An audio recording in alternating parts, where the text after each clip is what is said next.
வடமேற்கு வங்கக்கடல் பகுதிகளில் உருவாகியுள்ள காற்றழுத்த தாழ்வு பகுதி நாளை மேலும் வலுப்பெற வாய்ப்பிருப்பதாக சென்னை வானிலை ஆய்வு மையம் தெரிவித்துள்ளது. வடமேற்கு வங்கக்கடல் பகுதிகளில் காற்றழுத்த தாழ்வு பகுதி உருவாகியுள்ளது. இது நாளை மேலும் வலுப்பெற்று ஒடிசா கடற்கரையை நோக்கி நகரக்கூடும் எனவும் சென்னை வானிலை ஆய்வு மையம் தெரிவித்துள்ளது.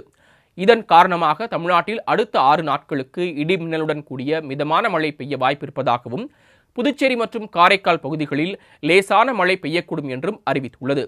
இதனிடையே இன்று நீலகிரி மாவட்டத்தில் மிக கனமழையும், கோவை, திருப்பூர், தேனி, திண்டுக்கல் மாவட்டங்களில் கனமழைக்கு வாய்ப்பிருப்பதாகவும் வானிலை ஆய்வு மையம் தெரிவித்துள்ளது.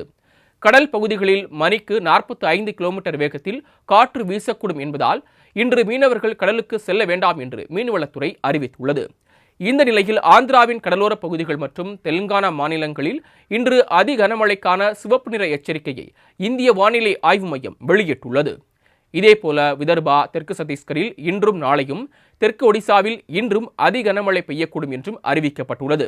கர்நாடகா, குஜராத் மாநிலங்களிலும் இன்று அதி கனமழை பெய்ய வாய்ப்பிருப்பதாக தெரிவித்துள்ள இந்திய வானிலை ஆய்வு மையம், கடலோர கர்நாடகா, கோவா, வடக்கு கேரளாவின் ஒரு சில பகுதிகளில் வெள்ள அபாய எச்சரிக்கையும் விடுக்கப்பட்டுள்ளது.